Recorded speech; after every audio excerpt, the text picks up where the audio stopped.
Hey kids, we got another story today. This is The Lion King, a lion's best of friends. See, Mufasa, the Lion King, was the ruler of the Pride Lands.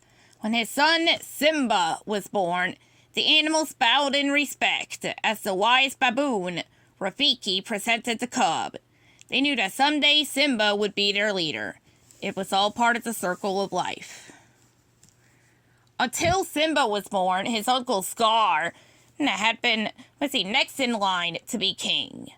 There was nothing that the greedy lion wanted more, so he devised an evil plan.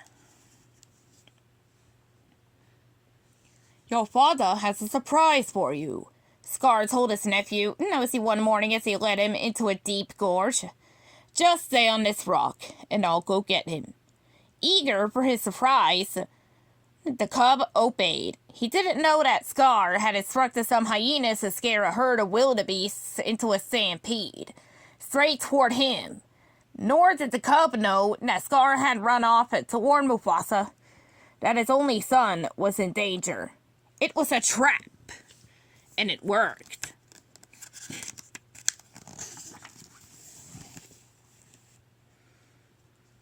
Just as Scar had hoped, Mufasa leaped into the gorge and raced toward Simba, who was dangling from a branch. By the time the Lion King carried Simba to the safety of a rocky ledge, he had become very tired. For a moment, the stampeding wildebeests almost carried Mufasa away, but he clung to the rocky gorge wall and slowly began to claw his way up the side. "Brother, help me!" Mufasa cried to Scar. Instead of helping, though, Scar dug his claws into his brother's paws.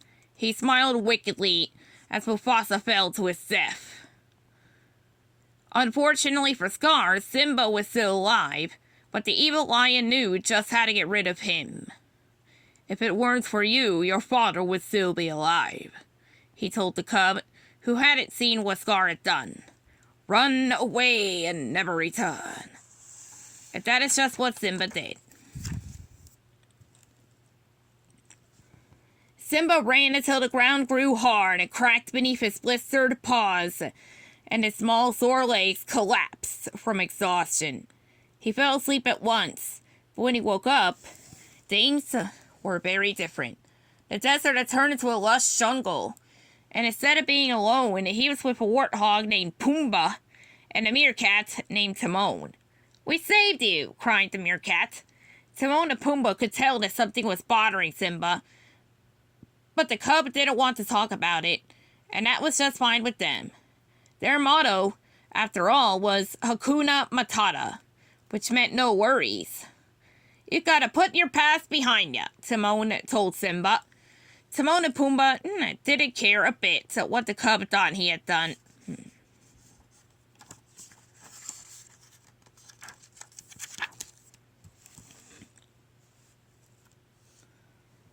They liked him and wanted him to stay in the jungle, so they did. Of course, Simba had to get used to a few things too, such as having no zebras or antelopes or hippos to eat. Instead, Timon introduced him to a new kind of food: grubs. The cub also ate termites, ladybugs, and all the other insects that crawled around the jungle. "You'll learn to love them," Pumbaa told him. Simba didn't think he ever would, but he ate them anyway. What the lion cub did love were his new friends. With Timon and Pumbaa, every day brought new games and fun-filled adventures. When they weren't playing, they were eating. When they weren't eating, they were playing. And when they weren't doing either, they just relaxed.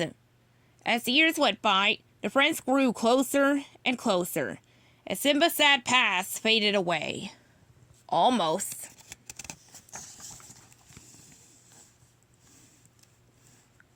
One day, while Timon and Pumbaa were out stalking beetles, a stranger appeared in the jungle. A fierce lioness, alone and very hungry. "Ah!" yelled Pumbaa as he fled, but the warthog got stuck beneath an old tree root. "Ah!" and screamed Timon as he tried to push Pumbaa to freedom before the lioness attacked them. Luckily, Simba heard his friends' cries and raced to their defense, now fully grown. He easily wrestled the lioness to the ground, but she quickly flipped him over and pinned him down. Only then did he realize whom he was fighting. Nala? He said. She was one of his old playmates. Nala was surprised to see him. Scar had told the whole pride that Simba was dead. She told her old friends that Scar had let the hyenas take over the Pride Lands. Everything's destroyed. There's no food or water. You're our only hope, she cried.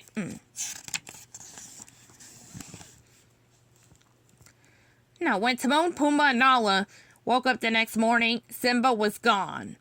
The king has returned. Let's see, Rafiki informed them. Just checking. At first, Timon and Pumbaa didn't understand, but Nala did. She told them about Scar and how he had taken over as king and ruined the once great Pride Lands. Simba must fight his uncle to take his place as king, she explained. She also told them that he might need a little help. If it's important to Simba, Timon said, we're with him to the end. Timon, Pumbaa, and Nala hurried to catch up with Simba. They followed him to the Pride Lands. Once there, Simba let out an earth-shaking roar and climbed a Pride Rock to face his evil uncle. Step down, Scar, Simba commanded, but his uncle wasn't going to give up the kingdom so easily. Scar and the hyena spot, and soon Simba was dangling from a cliff. This is just the way your father looked before he died, sneered Scar. Suddenly, Simba realized that Scar was the one responsible for Mufasa's death, not him. Filled with rage, he sprang onto the ledge. With Timon, Pumbaa, and Nala beside him, he took on Scar and the hyenas. The friends fought bravely. Scar attacked Simba, but the younger lion quickly moved out of the way. Scar fell to his death. The hyena soon retreated. The battle over. Simba immediately became king. Under Simba's wise and just rule, the Pride Lands soon returned to their former splendor. Simba went on to become as great a king as his father. He and Nala soon had a cub of their own. The circle of life continued, as it was always meant to. Simba lived happily ever after, along with two better and truer friends than any Lion King ever had. The end.